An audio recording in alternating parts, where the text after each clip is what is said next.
जगात असा कोणताही महापुरुष नाहीये ज्याच्या जन्माची नोंद इतिहासात नाही. म्हणजे साधारणपणे जेव्हा आपण एखाद्या ऐतिहासिक व्यक्तीच्या किंवा अगदी सामान्य माणसाच्या वाढदिवसाबद्दल चर्चा करतो तेव्हा आपल्या डोळ्यांसमोर काय येतं? एक निश्चित तारीख, बरोबर? हो, अगदी.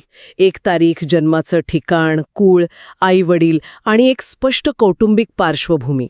सर्व काही अगदी काटेकोरपणे नोंदवलेलं आणि मोजता येण्यासारखं असतं.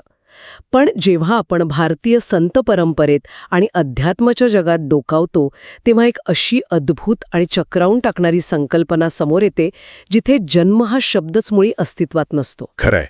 तिथे माणूस जन्माला येत नाही, तर तो एका प्रकाशासारखा प्रकट होतो. नक्कीच.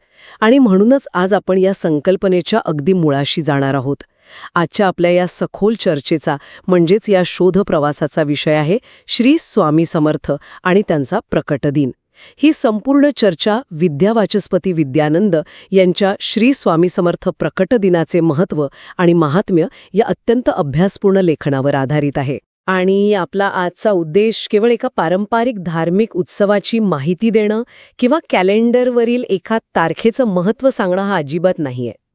विद्यावाचस्पती विद्यानंद यांनी या उत्सवामागे जे एक अत्यंत सखोल तत्वज्ञान मांडलं आहे त्याचं आपण आज विश्लेषण करणार आहोत. अगदी बरोबर. आपल्याला प्रकट दिन या शब्दामागील कार्यकारण भाव समजून घ्यायचा आहे. आजच्या या धकाधकीच्या, तणावपूर्ण आणि अत्यंत वेगवान जीवनात हे प्राचीन तत्वज्ञान एखाद्याला कसा भक्कम आधार देऊ शकतं याचा शोध घ्यायचा आहे. चला तर मग हे सगळं समजून घेऊया आणि एका विचारप्रवर्तक प्रवासाला सुरुवात करूया. होय.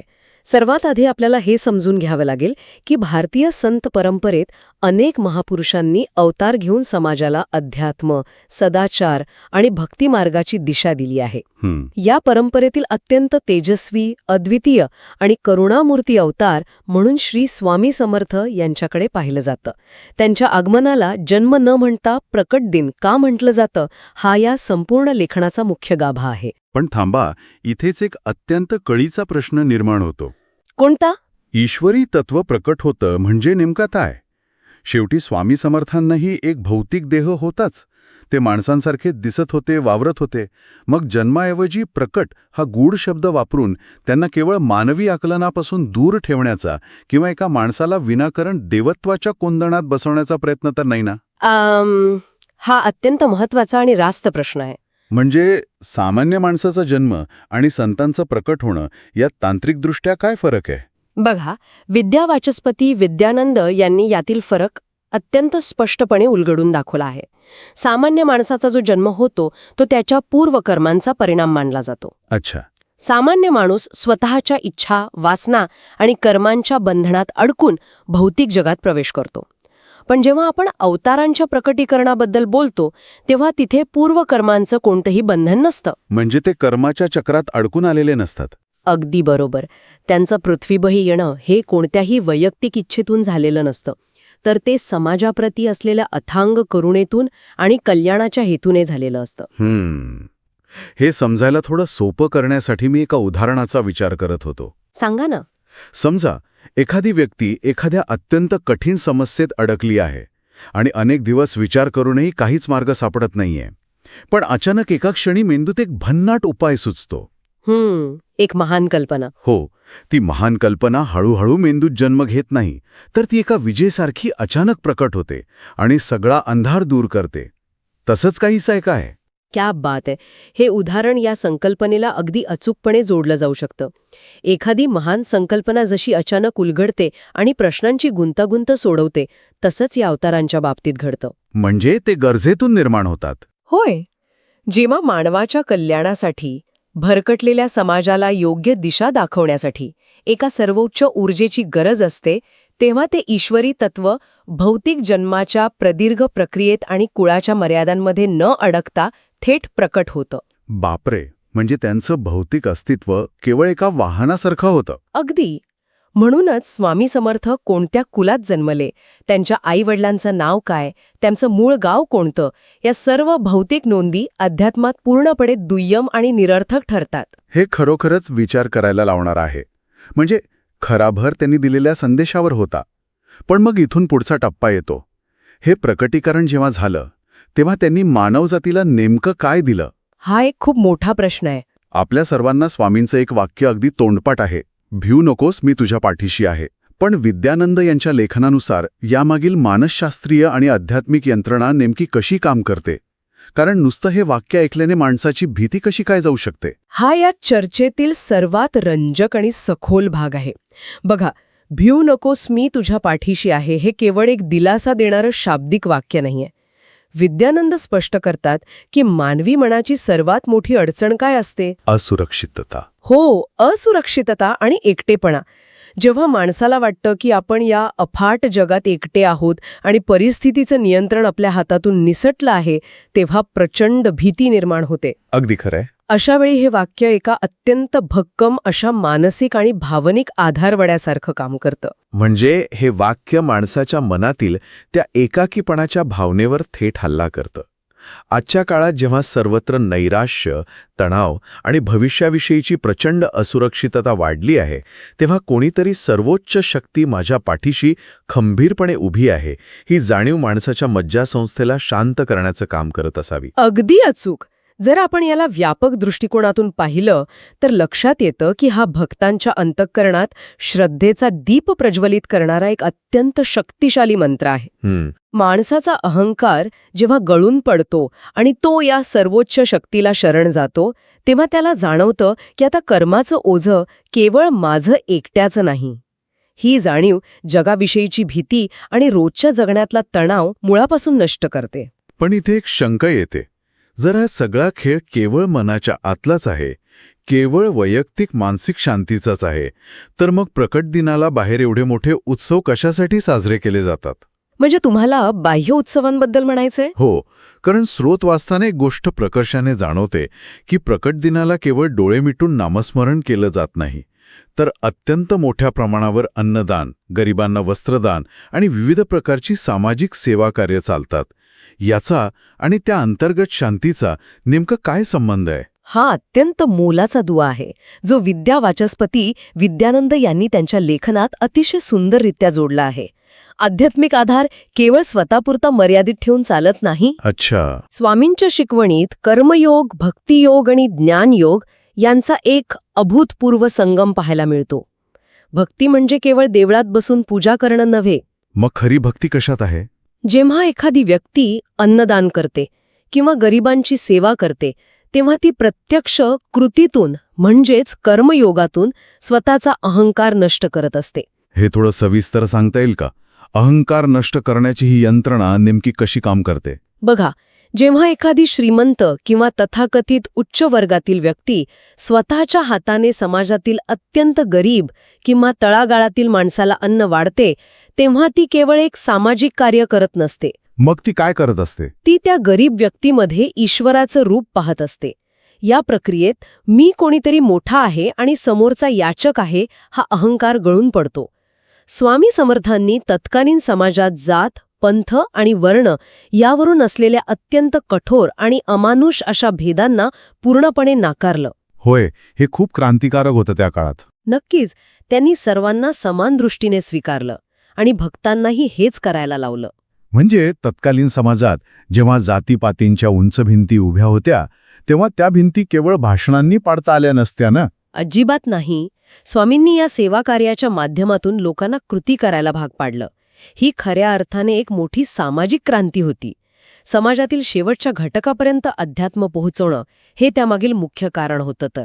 होय, आणि म्हणूनच विद्यानंद स्पष्ट करतात की प्रकट दिनाचा उत्सव हा केवळ एक धार्मिक कर्मकांड नसून तो सामाजिक ऐक्य आणि समतेचा संदेश प्रत्यक्ष आचरणात आणण्याचा दिवस आहे.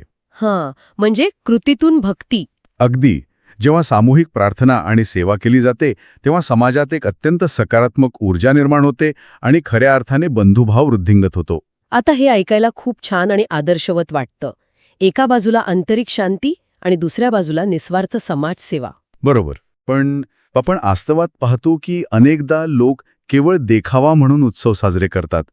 मोठे मंडप उभारले जातात, भक्तीच्या नावाखाली केवळ कर्मकांड केलं जातं. मग विद्यानंद यांच्या मूळ शिकवणीचा आणि या बाह्य उत्सवांचा मेळ कसा बसतो? भौतिक जगात साजरा होणारा हा उत्सव खऱ्या अर्थाने यशस्वी कधी होतो? हां, या संपूर्ण चर्चेचा सर्वोच्च आणि सर्वात प्रगल्भ असा टप्पा आहे. विद्यावाचस्पती विद्यानंद यांच्या लेखनाचा मूळ गाभा इथेच दडलेला आहे.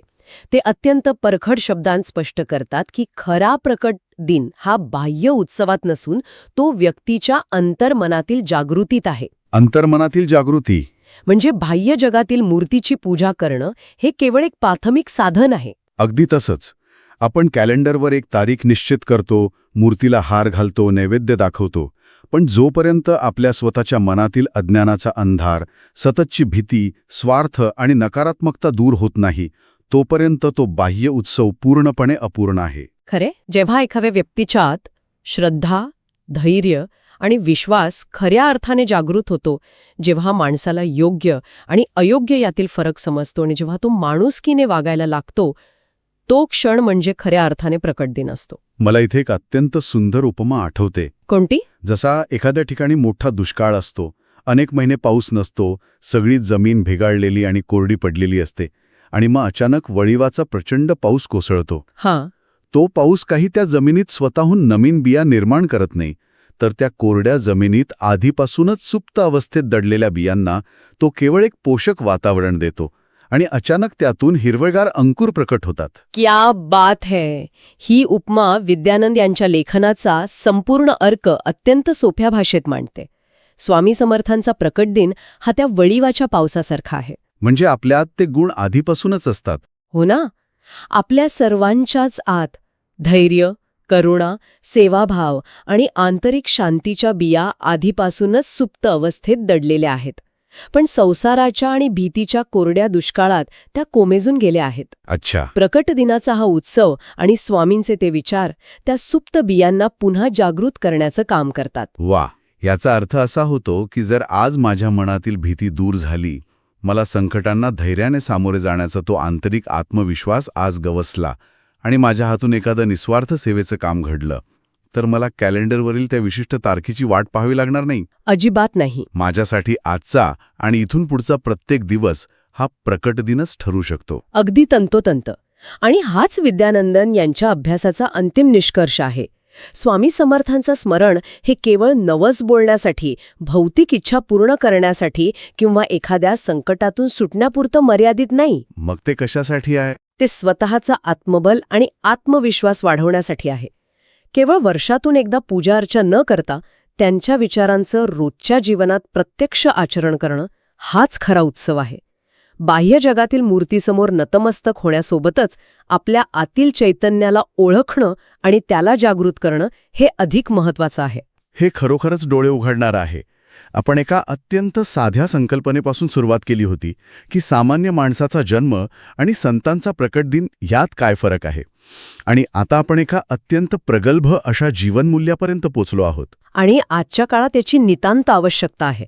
जेव्हा आपण सगळेच एका अत्यंत वेगाने धावणाऱ्या, गोंधळलेल्या आणि तणावग्रस्त जगात जगत असतो, तेव्हा भिऊ नकोस, मी तुझ्या पाठीशी आहे, हा विचार आपल्याला रोजच्या लढाया लढायला आणि नवनवीन आव्हानांना धैर्याने सामोरे जायला प्रचंड ऊर्जा देतो. नक्कीच.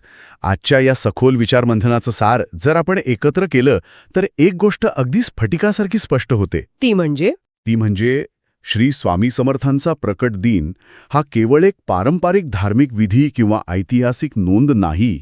तो श्रद्धा, निस्वार्थ सेवा, सदाचार आणि मानवी आत्मबलाचा एक अत्यंत जिवंत आणि ऊर्जावान स्रोत आहे. आणि तो स्रोत आपल्या सर्वांसाठी आजही तितकाच उपलब्ध आहे जितका तो शेकडो वर्षांपूर्वी होता. तर आजचा हा आपला शोधप्रवास संपवण्यापूर्वी नेहमीप्रमाणे आपल्याकडे एक असा विचार आहे जो नक्कीच विचार करायला भाग पाडेल. आपण मगाशी अत्यंत सविस्तरपणे चर्चा केली की प्रकट दिन म्हणजे केवळ बाह्य जगातील जन्म नसून अंतर्मनातील अज्ञानाचा अंधार दूर होऊन ज्ञानाचा प्रकाश पडणं होय. होय, आंतरिक जागृती. मग जरा विचार करा, जर हे सगळं आतच घडत असेल तर आपण असा विचार करू शकतो का की अवतार ही संकल्पना केवळ भूतकाळात घडून गेलेली एखादी ऐतिहासिक घटना नाहीये? म्हणजे तुम्हाला असं म्हणायचंय की ती एक सतत चालणारी प्रवाही प्रक्रिया असू शकते? अगदी. काय माहीत, कदाचित अवतार ही प्रत्येक मानवाच्या आत दडलेली एक सर्वोच्च मानवी चेतना असू शकते, जी केवळ योग्य विचार, शुद्ध आचरण आणि निस्वार्थ सेवेची वाट पाहत आहे, जेणेकरून ती कोणत्याही क्षणी कोणत्याही सामान्य व्यक्तीमध्ये प्रकट होऊ शकेल. बापरे, हा विचार खूपच खोल आहे. ती ईश्वरीय ठिणगी आपल्या सर्वांच्या आतच दडलेली असेल आणि आपण अज्ञानामुळे केवळ ती बाह्य जगात मूर्तींमध्ये प्रकट होण्याची वाट पाहत असू. हा, खऱ्या अर्थाने एक अत्यंत प्रगल्भ, धक्का देणारा आणि अंतर्मुख करणारा विचार आहे.